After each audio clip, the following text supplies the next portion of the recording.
저는 오늘 다니엘 1장 1절에서 21절의 말씀을 가지고 다니엘의 지혜라는 제목을 통하여 하나님의 말씀을 증거하고자 합니다. 현재 전 세계에 지식이 넘쳐나고 있습니다. 엄청난 양의 지식의 물결이 몰려들고 있습니다. 이전 세대보다 더 기하급수적으로 지식의 양이 늘어나다 보니 세상의 모든 학문을 알기에는 벅찬 것 같습니다. 지난번에 과천에 있는 국립과학관에 갔었는데, 과학전시관에 갔었는데 옛날과는 다르게 지식의 양이 많이 늘었습니다. 하루 만에 그 과학관을 다 돌아보기 어렵습니다. 1층만 가고 자세히 보려고 한다면 한 일주일 정도는 다녀야지 자세히 볼까 말까 할 것 같습니다. 그만큼 지식의 양이 늘어나고 있습니다. 이전에는 자신의 전공만 잘하면 어느 정도 먹고 살 수 있었지만 지금은 한 가지 전공만 가지고는 살아갈 수 없는 시대가 되었습니다. 힘들게 대학 졸업하고 학위 취득해도 취업하기 위해 다시 고시 공부를 준비해야 하는 기현상이 벌어지고 있다고 합니다. 이런 가운데 교육은 50년 전에 가르쳤던 방식 그대로 가르치고 있다는 비판이 나오고 있습니다. 그런데 이 코로나 팬데믹으로 인해서 그것이 조금 발전됐습니다. 이제는 인터넷으로도 강의를 올리고 교수님들이나 선생님들이 인터넷으로 강의를 올리는 그런 방법들도 하고 줌이라든가 이런 걸 통해서 강의를 올리고 있습니다. 조금 발전했습니다. 그러나 아직도 멀었습니다. 시대는 더욱 복잡해지고 지식은 더 늘어가는데 교육은 시대를 따라가지 못하는 현상이 나오고 있는 것입니다. 그런데 지식이 늘어가는 만큼 정보통신 기술이 발달하며 사람이 마음만 먹으면 인터넷을 통하여 세상의 모든 지식을 접할 수 있는 그러한 시대가 되었습니다. 유튜브만 보아도 여러 분야의 박사님들이 나와서 자신의 분야를 아주 쉽고 자세하게 또 그리고 무료로 가르쳐주고 있습니다. 농사 짓는 법도 유튜브를 보면 자신이 실패한 경험과 함께 성공적으로 농사 짓는 노하우를 올리고 있습니다. 그래서 농사 짓는 농부들도 이 유튜브를 보고 농사 짓는 기술을 배운다고 합니다. 그러니 자신이 열심히 노력만 하면 다양한 학문을 접하고 알게 되는 일이 일어나게 된 것입니다. 이렇게 세상에 지식이 넘쳐나다 보니 지혜가 없다면 세상에 넘쳐나는 지식을 깨달을 수 없는 시대가 되었다고 말할 수가 있습니다. 성경을 보니 이 시대처럼 지식의 홍수가 넘치는 현상이 바벨론의 때에 일어났습니다. 세상의 모든 지식이 바벨론에 쌓이는 현상이 일어난 것입니다. 그런 가운데 이스라엘 백성들은 당시 세계의 중심인 바벨론의 포로로 끌려가게 되고 맙니다. 그들의 의지가 아닌 하나님이 그쪽으로 보내신 것입니다. 느부갓네살 왕을 통하여 이스라엘 백성들을 끌고 바벨론으로 갔습니다. 그리고 하나님의 지혜를 받은 다니엘이 그 중심에 서게 됩니다. 오늘 본문을 통해 하늘의 지혜가 다니엘에게 어떻게 내리었고 하나님이 다니엘에게 왜 지혜를 주셨는지 여러분과 말씀을 통해 나누고자 합니다. 첫째, 다니엘의 지혜는 하나님께서 주신 것입니다. 여호야김은 유대의 18대 왕으로 요시야 왕의 둘째 아들이었습니다. 바벨론은 갈그미스 전투에서 애굽을 크게 이겨 유다는 바벨론의 지배를 받게 된 것입니다. 그런데도 여호야김은 선지자의 말을 듣지 않고 바벨론의 유다 지배 3년 후에 반란을 일으키고 맙니다. 이에 바벨론 왕 느부갓네살이 유다로 쳐들어와 예루살렘을 에워싸고 급기야는 예루살렘을 함락시키고 맙니다. 느부갓네살은 하나님의 성전에 있는 그릇을 모두 빼앗아다가 신할 땅에 있는 자기 신전에 놓아둡니다.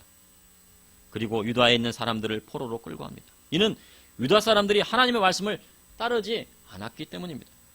자기 형제를 종으로 팔고 안식년이 되어도 그 땅을 쉬게 하지 않았을 뿐더러 희년이 되어도 종들을 집으로 보내지 않았습니다. 그들은 하나님의 선지를 통하여 하신 말씀을 따르지 않았습니다. 하나님은 에레미야를 통하여서 바벨론으로 끌려가는 것, 바벨론 포로가 되는 것이 하나님 뜻이라고 말씀을 하셨습니다. 그러니 순순히 바벨론 포로로 끌려가야 됩니다. 그러나 도리어 말씀을 선포한 에레미야 선지자를 구덩이에 가두고 핍박하였습니다. 에레미야를 그래서 눈물의 선지자라고 합니다. 얼마나 매맞고 유다의 왕과 거짓 선지자들에게 얼마나 고난을 받았는지 눈물을 많이 흘린 선지자라고 해서 바로 에레미야를 눈물의 선지자라고 하는 것입니다. 이렇게 여호야김이 다스린 지 3년이 되는 해에 느부갓네살이 쳐들어와 왕족과 귀족과 그들의 자녀들을 포로로 잡아가게 되었습니다. 전쟁에서 지게 되면 고위층에 있는 자녀들을 먼저 잡아가는 것입니다. 고위층에 있는 사람들과 그 자녀들을 잡아갑니다. 농사짓는 농부나 양치는 목동이나 가난한 사람들을 잡아가는 것이 아닙니다. 그러니 나라의 지도자와 고위층에 있는 사람은 하나님의 말씀대로 나라를 잘 다스려야 합니다. 그렇지 않으면 그들에게 비참한 결과가 오게 되는 것입니다. 그들에게 책임이 있는 것입니다. 바벨론 왕 느부갓네살은 환관장 아스부나스를 시켜 이스라엘 자손 중에 왕족과 귀족 중 몇 사람을 뽑으라 명을 합니다. 여기서 환관장이라 하면 왕을 섬기는 모든 시종 중에 우두머리를 말하는 것입니다. 당시의 환관은 결혼도 하지 않습니다. 오직 왕의 곁에서 왕을 거의 24시간 보필 하였습니다. 그러니 나라의 중요한 일은 다 환관장과 의논할 정도였습니다. 왕이 환관장에 명하여 유다의 왕족 귀족 중에서 몇 사람을 뽑으라 한 것은 왕을 모실 만한 능력 있는 소년들을 준비해 놓으라는 명령이었습니다. 이는 왕이 자신을 보필할 신하들을 미리 준비해 놓겠다는 의도가 그 속에 숨어 있는 것입니다. 왕도 믿을 만한 사람이 자기 옆에 있어야 안심하고 잠을 자는 것입니다. 세상의 기업의 사장님도 자신이 신뢰할 만한 직원을 들여야 그 회사가 발전하는 것입니다. 음식점 하나를 해도 직원이 서빙을 하다가 밥그릇을 탁 놓으면 손님들 그 다음부터는 안 옵니다. 아무리 음식 잘해도 종업원이 서빙 잘못하면 다시는 안 갑니다. 그런 것처럼 왕을 보필하는 환관장 그리고 그 신하들이 아주 중요한 것입니다. 다니엘서 1장 4절에서 5절에 곧 흠이 없고 용모가 아름다우며 모든 지혜를 통찰하며 지식에 통달하며 학문에 익숙하여 왕국에 설 만한 소녀를 데려오게 하였고 그들에게 갈대아 사람이 학문과 언어를 가르치게 하였고 왕이 소년들을 뽑는 조건은 이러했습니다. 먼저 흠이 없어야 했습니다. 흠이 없다는 것은 영어로 얘기하면 퍼펙트하다는 것입니다. 완전하다는 것입니다. 온전하다는 것입니다. 이는 성경에서 자유 사용하는 것입니다. 하나님 앞에 어린 양을 드릴 때 흠 없는 것을 드렸습니다. 그만큼 현대 사회로 갈수록 흠 없는 사람 찾기란 어려운 때가 되었다는 것입니다. 그러니 앞으로 시대는 흠 없는 사람의 가치가 높아지는 때가 된 것입니다. 기업도 사람은 많은데 인력난에 시달리고 있다고 합니다. 이는 그 기업에 필요한 사람이 부족하다는 뜻입니다. 사람은 많지만 그 기업에 필요한 사람은 부족하다는 뜻입니다. 연봉을 1억을 준다고 해도 2억을 준다고 해도 그 기업에 필요한 퍼펙트한 사람, 흠이 없는 사람이 없다는 뜻입니다. 회사도 그런데 바벨론 당신을 어떻게 했습니까? 그럼 흠 없는 사람이 되려면 어떻게 해야 합니까? 하나님을 순전히 믿고 따를 때 흠 없는 사람이 되는 것입니다. 그래야 하나님이 쓰실 만한 사람이 되고 세상에서도 존귀한 자가 되는 것입니다. 그리고 용모가 아름다워야 합니다. 다시 말하면 자신을 가꿀 수 있는 사람이란 뜻입니다. 자기 관리가 되지 않으면 용모가 아름다울 수가 없습니다. 자신을 철저히 관리할 수 있는 사람이 세상에 나가도 인정받는 것입니다. 그렇다고 해서 화려한 옷을 입거나 사치하라는 이야기가 아닙니다. 그리고 성향하라는 이야기가 아닙니다. 옷을 하나 입어도 깨끗하고 단정하게 입고 깨끗하게 빨아서 아니면 또 다려서 입고 머리도 예쁘게 빗고 하나님 앞에 나오는 사람을 말하는 것입니다. 하나님 앞에 나올 때는 집에서 목욕도 하고 머리도 감고 깨끗하게 머리도 빗고 단정하게 옷을 입고 옷은 화려하지 않지만 있는 옷이라도 깨끗하게 빨아서 입고 나오는 것입니다. 모든 지혜를 통달하며 히브리 사람들은 지혜를 근면, 정직, 절제, 순결을 말했습니다. 그로 인해 지혜 있는 사람은 하나님과 사람에게 칭찬을 받게 됩니다. 지식에 통달하면 믿음의 사람은 아는 것이 많아야 합니다. 아는 것이 많으려고 하면은 손에서 책을 놓아서는 안 됩니다. 항상 손에는 책이 있어야 됩니다. 책을 읽어야지 지식이 많이 들어갈 수 있습니다. 그리고 성경책도 읽어야 됩니다. 그런데 요즘은 성경책을 읽기 어렵다고 하면 요즘은 그 성경을 읽어주는 앱들이 있습니다. 그것을 틀어놓고 성경을 자주 듣고 설교도 듣고 그러는 것이 좋습니다. 또한 학문에 익숙하며 학문이란 여러 분야를 체계적으로 공부하는 것을 말합니다. 한 분야만이 아니라 사전적으로 여러 분야를 공부하는 것입니다. 체계적으로 공부하는 것입니다. 그러니 자신이 좋아하는 분야만 공부하면 믿음의 사람이 아니고 앞으로의 시대를 준비하는 사람이 아닙니다. 앞으로의 시대는 여러 분야를 두루 알고 있어야 하는 것입니다. 이는 하나님께서 어느 곳에서 그를 어떻게 쓰실지 모르기 때문입니다. 다양한 학문을 모두 공부하고 있어야 주님 부르실 때 응답할 수 있는 것입니다. 피아노 배우는 것이 어렵다고 해도 어려우니 그것을 열심히 익히고 배워놓으면 하나님 예배하는 예배자가 되게 되는 것입니다. 다윗은 하나님을 예배하는 예배자였습니다. 다윗은 수금을 아주 잘 탔습니다. 수금을 타니 사울에게 있었던 악신이 떠나갑니다. 그리고 하나님의 영이 임합니다. 그래서 악기를 잘 다루었고 다윗은 악기에 맞추어 하나님을 찬양했습니다. 그래서 하나님은 그를 왕의 자리에 올려놓은 것입니다. 다윗은 훌륭한 예배자였습니다. 하나님 앞에 예배하고 찬양하는 사람이었습니다. 바벨론 왕은 왕궁에 설만한 자를 데리고 오라 환관장에게 명합니다. 그리고 그들에게 갈대아 사람의 학문과 언어를 가르치게 하였습니다. 당시 모든 학문은 바벨론으로 집대성되었습니다. 그러니 바벨론의 학문을 배우기 위해서는 먼저 그들의 언어를 배워야 했습니다. 다른 나라의 언어를 배우기 위해서는 그 나라에서 오래 살면 됩니다. 그러나 빠르게 언어를 습득하기 위해서는 공부에 대한 기본적인 베이스가 깔려 있어야 하는 것입니다. 이렇게 다니엘과 세 친구에게 주어진 시간은 몇 년이었습니까?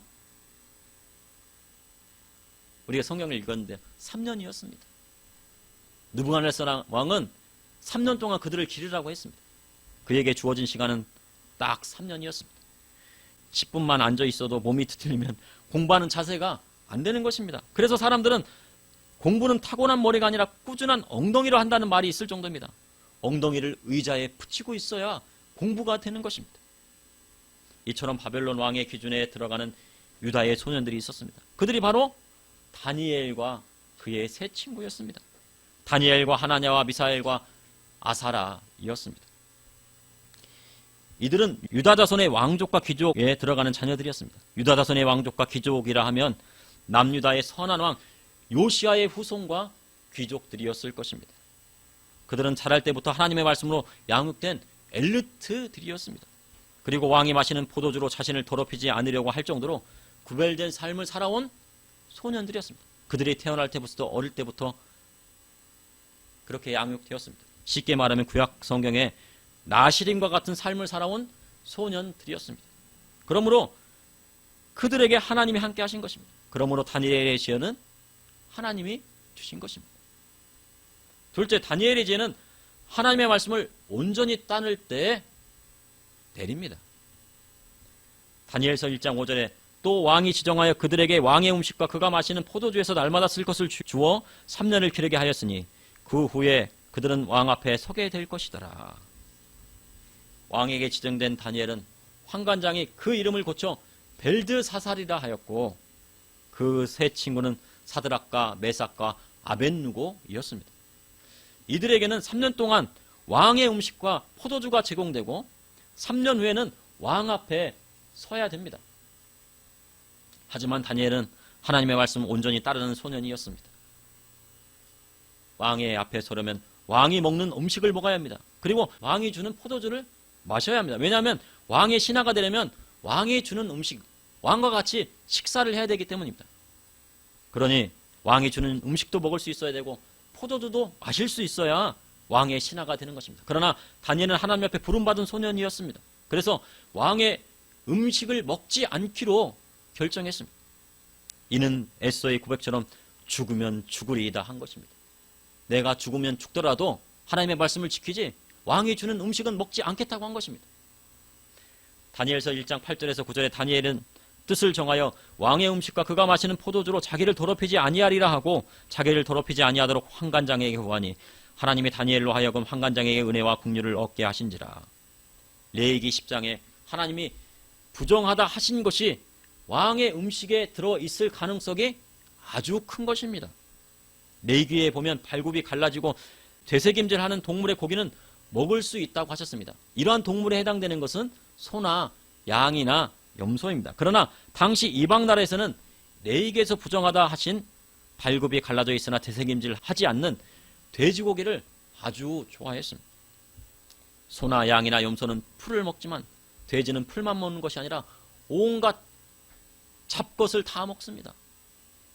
산에 사는 멧돼지는 죽은 동물의 사체까지 뜯어 먹습니다. 그러니 얼마나 부정합니까? 그러니 레위기에 부정하다 하신 것입니다. 다니엘은 그것을 먹음으로 자신의 몸을 더럽히지 아니하려 했던 것입니다.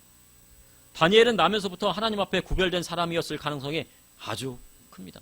신약 성경에 보면 사가랴와 엘리사벳 사이에서 태어난 세례요한은 어려서부터 구별된 자이었습니다. 자식이 없는 한나가 하나님 앞에 통곡하자 하나님께서 사무엘을 허락하시고 이 한나는 사무엘을 구별하여 엘리 제사장에게 그를 맡깁니다. 그를 구별하여 하나님의 성막에서 자라게 하였습니다. 그리고 하나님께서 그를 선지자로 세우셨습니다. 이처럼 하나님 앞에 구별된 다니엘은 자신의 목숨이 우퇴함에도 환관장에게 청하여 왕이 주는 음식과 포도주를 받지 않겠다고 말하는 것입니다. 그때 하나님께서 다니엘을 환관장으로부터 은혜와 긍휼을 얻게 하셨다고 성경에 기록되어 있습니다. 당시 바벨론의 환관장은 상당한 권력자였습니다. 바벨론의 왕이 항상 곁에 두는 사람이었습니다. 그에게 은혜와 긍휼을 얻었으니 다니엘과 세 친구는 하나님이 항상 함께 하셨다는 증거가 되는 것입니다. 하나님과 동행하는 사람은 어느 곳에 가든지 그곳에서 칭찬을 듣게 되어 있습니다. 내가 그곳에 가면은 그곳을 변화시키는 사람입니다. 그리고 그곳에 있는 분위기를 좋게 만들었습니다. 그런데 내가 가는 곳마다 그곳 분위기가 안 좋고 그 사람들이 막 서로 싸운다고 하면은 그 사람 믿음의 사람이 아닙니다. 이처럼 다니엘은 환관장에도 은혜를 얻은 것입니다. 사람에게도 은혜를 얻었습니다. 하나님 앞에 쓰임받는 사람은 그곳에 없어서는 안 될 존재가 되는 것입니다. 이는 하나님 앞에 겸손히 그분의 말씀을 따를 때 주님이 그를 높여주시기 때문입니다. 그런데 환관장이 다니엘에게 말합니다. 내가 왕을 두려워하건대 왕이 먹는 것과 마시는 것까지 지정하여 주셨는데 만약 너희 얼굴이 초췌하여 다른 소년들만 못하면 내 머리가 위태하게 되리라 걱정합니다. 만약 너희들이 왕이 주는 음식과 포도주를 마시지 않다가 너희 얼굴이 초췌하게 되면 어떻게 되냐? 내 목이 날아간다. 내 목숨이 위태하다. 환관장의 자리도 유지할 수가 없게 될지도 모른다. 그런데 그때 다니엘이 말합니다.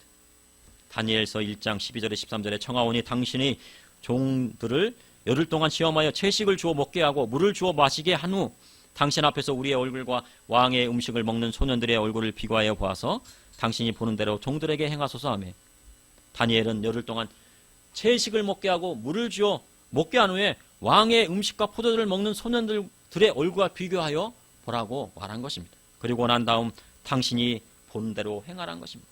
만약 다니엘과 세 친구의 얼굴이 다른 소년들보다 못하게 된다고 하면 이들은 절체절명의 순간이 오게 될 수도 있는 것입니다.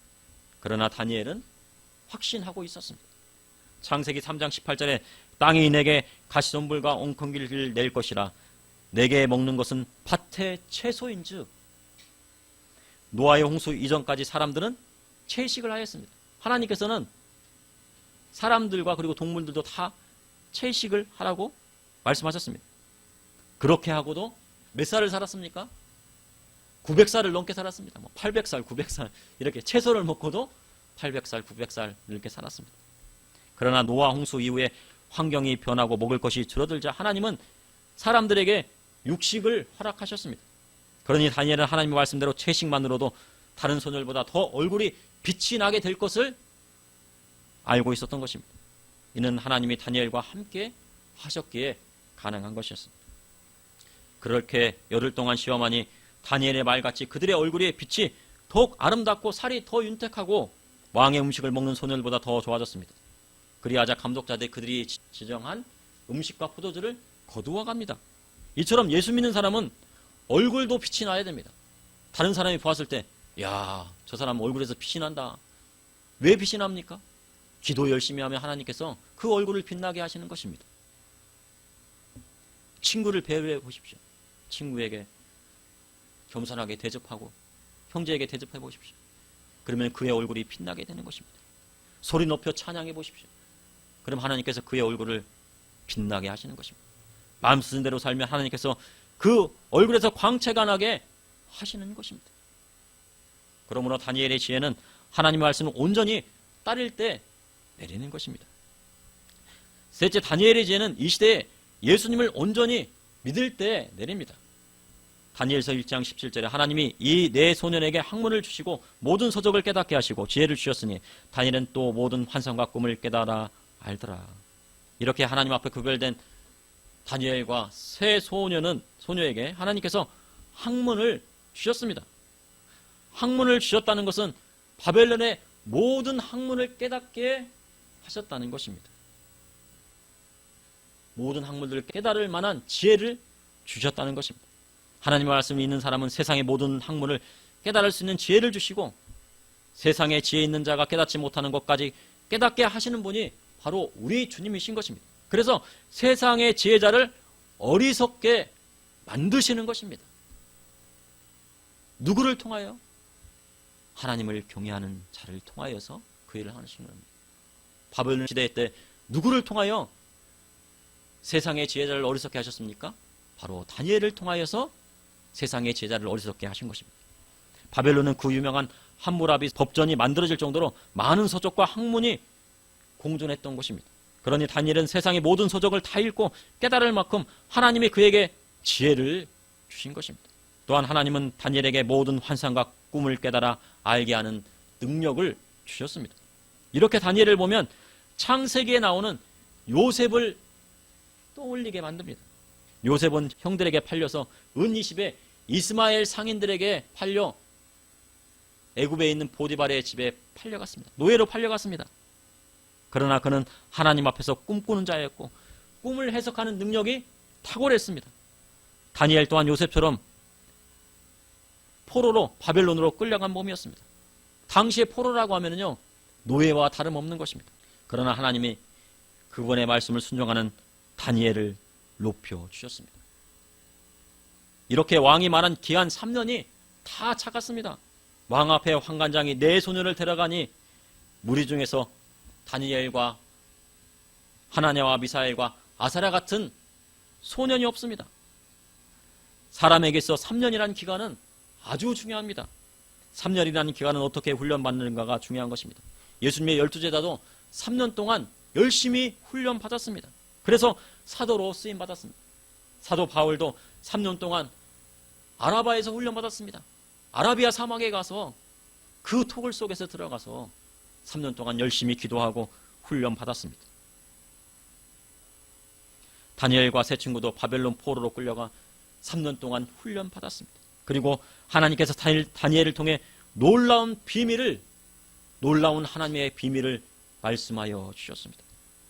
다니엘서 1장 20절에서 21절에 왕이 그들에게 모든 일을 묻는 중에 그 지혜와 총명이 온 나라 박수와 술객보다 10배나 나온 줄을 아니라 다니엘은 고레스 왕 원년까지 있으니라. 느부갓네살 왕이 이들에게 물으니 3년 동안 얼마나 바벨론의 모든 학문을 다 익혔던지 그 지혜와 총명이 온 나라의 박수와 술객보다 10배는 더 나았다고 성경에 기록되어 있습니다. 그리고 다니엘서 2장에 보면 느부갓네살 왕 2년에 왕이 꿈을 꿉니다. 그리고 왕이 어떤 꿈을 꾸었는지 가르쳐주지도 않으면서 그것을 해석하라고 합니다. 요셉의 때에는 애굽왕 바로가 그래도 어떤 꿈을 꾸었는지는 얘기합니다. 그렇지만 이 느부갓네살 왕은 자기가 무슨 꿈을 꾸었는지도 가르쳐주지 않으면서 그 꿈도 마치고 해석도 하라고 합니다. 그러니 얼마나 더 어려운 것입니까? 이것은 하늘의 지혜가 내리지 않고서는 그 꿈이 무엇인지도 알아낼 수 없을 뿐더러 해석할 수도 없는 것입니다. 이 일로 바벨론의 모든 지혜자들이 다 죽게 되었습니다. 환관장도 죽게 됐을지도 모릅니다. 아수부나스도 죽게 되었을지도 모릅니다. 그리고 다니엘의 세 친구도 죽게 되었을지도 모릅니다. 다니엘서 2장 19절에 이에 이 은밀한 것이 밤의 환상으로 다니엘에게 나타나 보임에 다니엘이 하늘에 계신 하나님을 찬송하니라. 할렐루야. 하나님께서 밤의 환상을 통하여서 느부갓네살 왕이 무슨 꿈을 꾸었는지 환상을 통해 부어주신 것입니다. 왕의 은밀한 꿈을, 그의 내용을 보여주신 것입니다. 제 생각으로는 애국왕 요셉 때 애국왕 바로보다 이 느부갓네살은 한 50배는 더 악한 사람이었던 것 같습니다. 그 정도로 악랄한 사람이었습니다. 그런데 그가 꾼 꿈을 하나님께서 환상 중에 보여주신 것입니다. 이는 후일에 이 세상에 일어나게 될 일을 환상 중에 보여주신 것입니다. 신상에 나타나는 제국을 통해 미래의 일을 말씀하신 것입니다. 신약 시대에도 이러한 지혜를 받은 사람들이었습니다. 이는 예수님을 따르던 12제자였습니다. 이들은 대부분 어부여 세리로 바리새인처럼 학벌이 없는 자였으나 예수님을 믿고 따르니 3년 내에 어느 누구도 이들을 말씀으로 이길 자가 없었습니다. 이 시대에 우리가 지혜를 받는 방법이 무엇입니까? 예수의 이름에 있는 것입니다. 예수님의 복음의 말씀에 있는 것입니다. 예수님의 복음의 말씀을 따를 때 예수님이 주시는 그 지혜를 받을 수 있는 것입니다. 또한 역사를 통해 예수님을 믿고 온전히 따른 민족과 나라마다 하늘의 지혜가 내려 세계 가운데 강대국이 되게 하셨습니다. 우리나라도 이렇게 경제 대국 10위에 들어가고 그리고 세계 군사 대국 6위에 들어가는 이유는 뭐냐면 바로 하나님을 믿고 예수님을 믿고 따르기 때문입니다. 하나님이 우리나라를 높여주시는 것입니다. 이제 그리스도의 복음의 말씀이 우리나라에까지 오게 되었습니다. 그러니 이제부터가 중요한 것입니다. 그래서 복음의 말씀을 변질시키지 말고 온전히 하나님의 말씀을 따르는 성도들이 되어야 되고 교회가 되어야 되는 것입니다. 그래야 할 때 성도님들의 자녀가 앞으로 다니엘처럼 이 나라와 민족을 이끌어갈 지도자가 되게 되는 것입니다. 그러므로 다니엘의 지혜는 이 시대에 예수님을 온전히 믿을 때 내려지는 것입니다. 다니엘의 이름은, 그 이름의 뜻은 하나님은 심판자이시다라는 뜻입니다. 유다 왕족 출신으로 1차 바벨론 포로기 때 바벨론 포로로 끌려와 바사의 고레스 원년 포로 귀환 칙령이 내리기까지 활동했던 선지자였습니다. 하나님은 다니엘 선지자를 통해 70일의 예언을 통해 이스라엘의 포로 귀환뿐만 아니라 메시아가 오는 시기, 그리고 세상의 종말과 적그리스도의 출현, 그리고 7년 대환란까지 예언을 하고 있습니다. 그러니 다니엘이 바벨론의 모든 학문을 연구하는 그 지혜만 있는 것이 아닙니다. 말세지면에 일어날 모든 일까지도 예언하고 있는 것입니다. 그러니 다니엘에게는 하늘의 지혜가 내린 것입니다. 그러므로 다니엘의 지혜는 하나님이 주신 것입니다. 그리고 다니엘의 지혜는 하나님의 말씀을 온전히 따를 때 내려집니다. 또한 다니엘의 지혜는 이 시대에 예수님을 온전히 믿는 지방과 민족과 나라에 내리는 것입니다. 잠시 기도하시겠습니다. 사랑해 주님, 오늘도 감사합니다. 이렇게 금요 초라 예배로 주님 앞에 나오게 하여 주심을 감사합니다. 주님, 오늘 금요 예배로 나왔사오니 또한 은혜를 베풀어 주시니 감사합니다. 오늘 말씀을 통하여 다니엘에게 지혜가 내렸던 것처럼 저와 우리 모든 성도님들에게 하늘의 지혜가 내리게 하여 주셔서 이 말씀의 지말로 주님의 명령 따라 복음 증거하게 하여 주시고, 그리고 주님 앞에 나아가 참된 예배자가 될 수 있도록 인도하여 주시옵소서. 항상 우리 주님과 함께 동행할 수 있도록 인도하여 주시옵소서. 또한 어른 성도에서부터 어린아이까지 주님께서 붙들어 주시고 인도하여 주시고, 특별히 어린아이에게도 다니엘의 지혜가 내릴 수 있도록 주님 인도하여 주시옵소서. 주님, 우리 목사님 현재 병원에 입원해 계십니다. 주님께서 치료하여 주시고 모든 수술과 모든 일들이 주 안에서 합력하여 선을 이루게 하여 주시고 치료되는 놀라운 기적의 역사들을 일어날 수 있도록 인도하여 주시옵소서. 오늘 인터넷 예배를 통하여 참여하는 우리 성도님들에게도 같은 은혜를 내려 주시옵소서. 예수님의 이름으로 기도합나이다. 아멘.